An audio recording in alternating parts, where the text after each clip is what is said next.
In 2017, there is no time like the present. We live in a what have you done for me lately society, and whether it be sports, music, or movies, our criticism and judgment is immediate. Whether this is fair or not is not for me to decide, but time is usually a deciding factor on a film's influence and its overall success. Sometimes we get it right, and sometimes we get it wrong, but Father Time is always right. Case in point, Blade Runner. When Blade Runner was released in 1982, it was not popular with audiences and critics alike, and was even considered a box office bomb. Like most films ahead of its time, Blade Runner was puzzling. Its pacing and subject matter were not considered mainstream, and the plethora of films it inspired were still years away from release. It was impossible to know how influential Blade Runner would become. Now in 2017, Blade Runner is looked upon as a seminal masterpiece, and the quality of the film has granted us the opportunity to return to the world it created with Blade Runner 2049. So, do we start calling the original Blade Runner 2019? They really did whiff on how the future was going to be like, huh? The closest thing we have to a replicant is Alexa.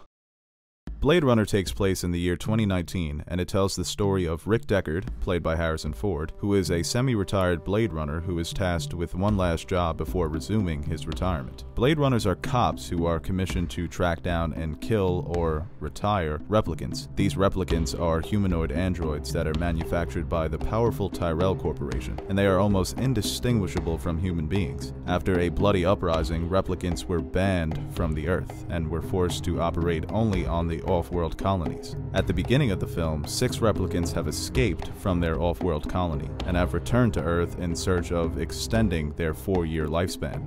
Discussing, and in this case dissecting, a film like Blade Runner is always challenging. It's the rare case when a film's substance outweighs its style, and its style is legendary. From inspiring fashion trends and basically creating an entire subgenre of science fiction, Blade Runner is not only narratively flawless, but it's also perfect from a technical standpoint.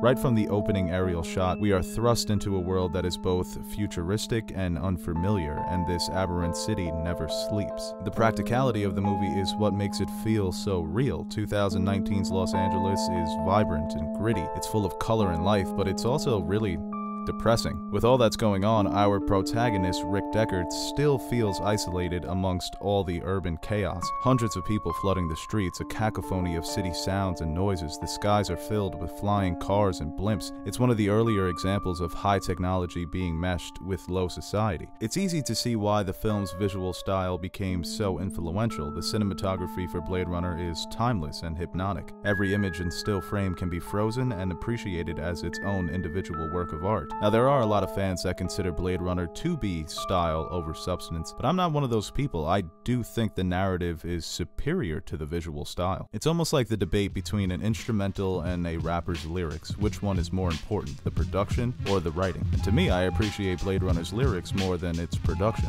Blade Runner's subject matter has become so prevalent in contemporary science fiction that it's easy to forget why artificial intelligence became so popular in the first place. Many current films and TV shows have successfully tackled the subject of artificial intelligence in a unique and interesting way, and it's even become a debate on the international political stage. But the originality of Blade Runner stems from its focus on identity, mortality, and the meaning of individual life. The true focus of the narrative is the relationship between 3 characters: Rick Deckard, Rachel, and Roy Batty. All 3 characters are searching for something they lose or they do not have. Deckard is looking for redemption, Rachel is searching for identity, and Roy wants more life.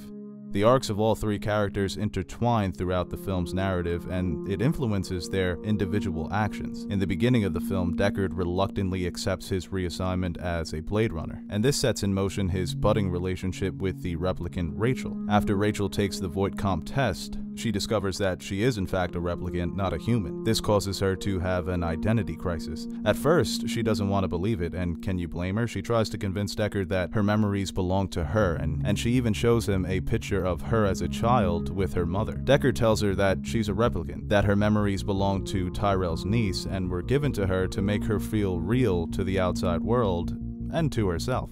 By the time they reunite later in the film, Rachel is no longer herself. She's still Rachel, but she doesn't know what that means. She doesn't trust her instincts and desires because they are not hers, at least not naturally. Does it really matter if your memories are real or implanted by somebody else? Rachel's memories were real enough until Deckard told her they weren't. It's no surprise that she begins to question her identity. Just imagine being told that everything you remember from childhood, your dreams, your fears, your family and friends, everything you lived through was real, but it wasn't yours. It was assigned to you. Manufactured memories to trigger a sense of humanity. Her current existential crisis leaves her confused by her personality, femininity, talents, and desires. She dreams of playing the piano, but can she truly play? She is aware of her sexual drive and desires, her attraction towards Deckard, but is that what she truly wants? These emotions begin to frighten her, but in reality, Rachel does exist in this moment with Deckard, with instincts and desires, regardless of the couple's natural and artificial biology. And Deckard won't let her leave his apartment. He shocks her back into reality by forcing himself onto her, something she wants but doesn't fully trust as her own desire. He forces her to kiss him and tells her to say, "Kiss me," in return. After struggling to trust her implanted instincts as her own, she finally makes the conscious decision to ask him to hold her, and they share an intimate moment together. It doesn't matter if those desires are the result of another person's memories and personality, because they do exist in this moment inside of Rachel. Some of the most thought-provoking lines in the film come from the debates between Deckard and Rachel about who is and isn't a replicant. One moment that stands out is when she first meets Deckard and asks him if he's ever taken a Voight-Kampff test himself. With Rachel requiring over 100 questions before she fails the test, she has proven herself to be nearly indistinguishable from a human being. And in this futuristic world, it shouldn't make a difference, because whether it's a human, an owl, or a snake, it's almost impossible to tell the difference anymore. We can see that the line between artificial and biological has been blurred for Deckard, first because he's retired in the beginning of the movie, and especially after he retires Zora. He is visibly shocked by her death and can hardly contain his emotions while ordering a drink. He even later admits to Leon that he understands their fear of death, the fear of living as a replicant, the impermanence of their unique existence. Nothing is worse than having an itch you can never scratch. I agree. This is the sole motivation for Roy Beatty's character. He is trying to solve the problem of being a replicant and the 4-year insurance plan that is implanted in each one of them. Roy is the leader of the rebellious replicants, and his main goal is to extend their impermanence beyond the 4 years of life they are given. The irony of Roy's situation is that Roy is nearly invincible. He's a perfect specimen equipped with superhuman abilities, but he is not immortal. His desire, like every other being that exists, is to survive, or at least to live a relatively long life. Roy meets his maker, Mr. Tyrell, and unfortunately discovers that Tyrell cannot extend the 4-year lifespan of his prodigal son. Tyrell tells him that a candle that burns twice as bright burns half as long, and Roy's light will soon diminish. Roy successfully meets and then murders his maker right before giving him a smooch on the lips, basically a "thank you for giving me life, but also fuck you for killing me." Roy's decision to save Deckard at the end of the film has been heavily debated for years. This is a man, or a replicant, who has been on a rampage, murdering his way back to Earth in search of his creator, only to find out that his mission has been futile. Why would he save a man who has been hunting down his friends over the last couple of days, a man who has made a career off of hunting down people like him, replicants? Maybe it's a demonstration of Roy's humanity, that even an artificial man can demonstrate a capacity for goodness. It's an unexpected show of altruism that precedes one of film's greatest and most depressing soliloquies.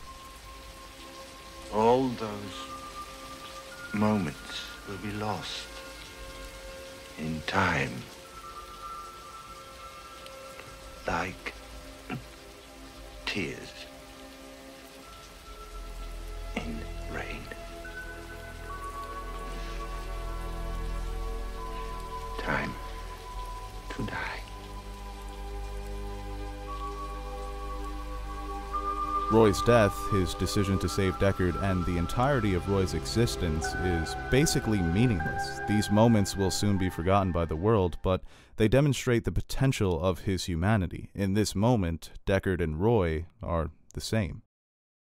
In truth, Deckard is a man who is suffering from that same loneliness, more so than the rebellious replicants. He lives secluded from the world with no family or friends that appear in the film, and his experience as a Blade Runner has left him questioning the morality of his job. He is initially reluctant to return to the world of Blade running, I guess that's what they would call it, but after an ambiguous threat, he agrees to hunt down the 4 remaining replicants who have returned to Earth. His encounters with Rachel and Roy are brief, but extremely important to his final decision to disappear at the end of the film. We know Deckard has already retired once, and while it's unknown why he retired the first time, we certainly know why he retires the second time. Deckard gradually comes to see the replicants as human beings and can no longer tolerate the killing of these conscious machines. Now, before he develops a respect for artificial life, we first notice his respect for biological life in his first conversation with Rachel. During his questioning of Rachel, he is startled by one of her responses to a specific question about a wasp.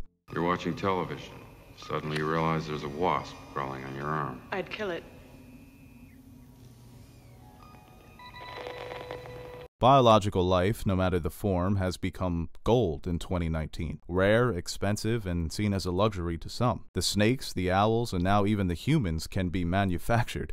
There's no telling how many animals have gone extinct in this world only to be brought back in artificial form. We see signs of Deckard's transformation when he first tells Rachel she is a replicant, but then he immediately regrets telling her this, and he even begins to feel remorse. He tries to reconcile with her, but she refuses. It's not until Rachel kills Leon that both Rachel and Deckard understand the true feelings for each other, not only as lovers, but as actual beings. Rachel was willing to kill Leon, a fellow replicant, because Leon was going to kill someone she cared about. It didn't matter if it was human, replicant, it doesn't matter. Deckard then tells Rachel that he will not come after her, but someone will, and at the end of the film, he chooses to run away with her, to protect her, to live together as partners in a world that really won't approve of their relationship. And I'm wondering if that's going to be one of the main subplots of Blade Runner 2049, when Deckard tells Ryan Gosling's character in one of the trailers, "We were being hunted."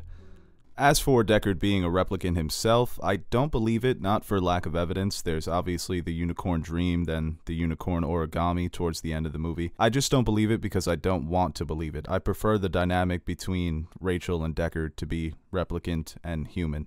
But if it is revealed, that's going to be pretty cool. Everybody in the theater is going to be like, what? With Blade Runner 2049 being so well received by critics, I'm really looking forward to having the debate over which film is better.